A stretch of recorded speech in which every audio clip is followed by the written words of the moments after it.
Welcome, everyone, to the Wingman and Vandal Show. I'm your host, Wingman. And I'm Vandal. We're back on the couch. Wall Street Journal reported earlier this week that the rumored Apple Watch that is coming out is going to have more than 10 sensors. Why do you need more than 10 sensors? So that you don't need your phone. The new sensor amount will let you actually not use your phone in synchronous with your device to be able to keep everything together. And they're also working on a way so that you don't have to charge the device overnight. Instead of using a traditional plug charger like the LG G Watch uses, where you have to charge it almost every night, they're making it so that you can use kinetic energy, which is the natural motion of your hands and wrists, to even being able to use solar power. Anyone that knows me knows that I love HTC and their products. When I found out about the One, I went immediately out and picked it up, and I've loved it ever since. Now, HTC is going to be launching an Android Wear device. And for those who don't know what Android Wear is, they're wearable watches that work in conjunction with your Android device. Earlier this week, evleaks released a render of the supposed HTC Android Wear watch, and this thing is beautiful. It kind of follows the trend of other Android Wear devices in that it has a square display, but it does come stock with a metal wristband, and the bezels seem a little smaller than, say, the LG G Watch, which seems to be its direct competitor. It would be nice to see a round-faced device, a la the Moto 360, but this device is still pretty on its own. In other related news, videocards.com came out with a huge leak yesterday, and we're talking a massive leak. They found pictures and specs and full details of when Nvidia is going to launch their very first tablet. The tablet is known as the Nvidia Shield tablet. For the specs it has, it's going to have an Nvidia Tegra K1 processor, which is rendered with desktop-rated processors, 192 CUDA cores running at 2.2 gigahertz. Comes with dual speakers, a 1920 by 1200 resolution display on an 8-inch device. It also has 2 gigabytes of RAM.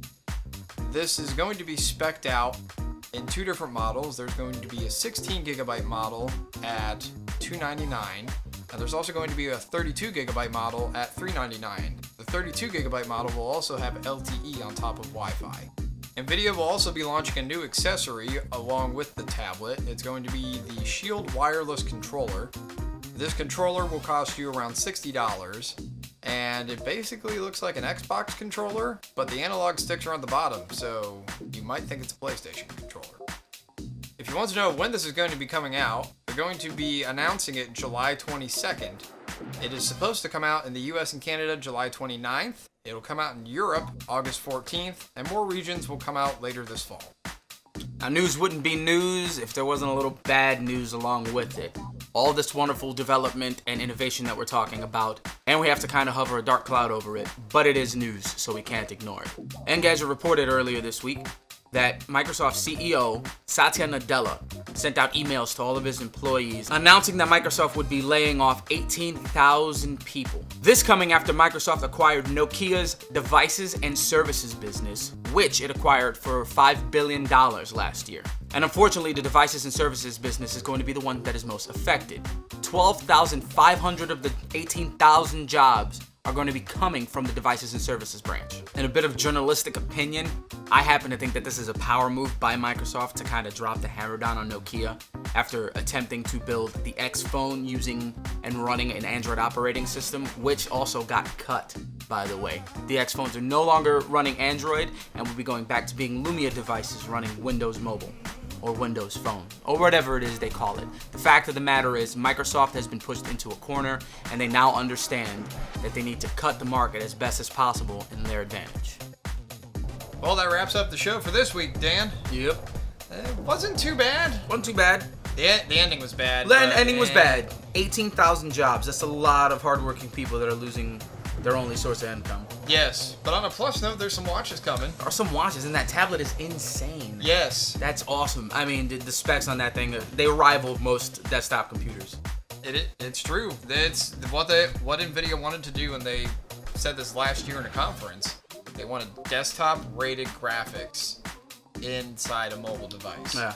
And obviously it's a tablet, It's a tablet. And Man, if it came to a phone, man, I don't think we're ready for that. It's crazy enough that the K1 is in this tablet and it's as powerful as it actually is. yeah, it's crazy enough we already have 2K and 4K displays Right. starting to seep their way into the market now. When we thought 1080 was too much, and now we're like 4K is too much in a phone. No, not really. No, it's not.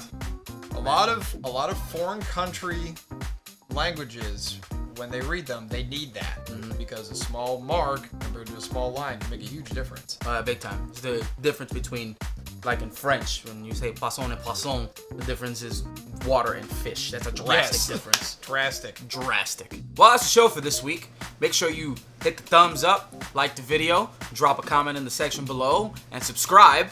Have to subscribe. Yes. Make sure you like us on Facebook. And you follow us on Twitter. We'll see you this time next week on the Wingman and Vandal Show. I'm Wingman. And I'm Vandal. Till next time. Peace.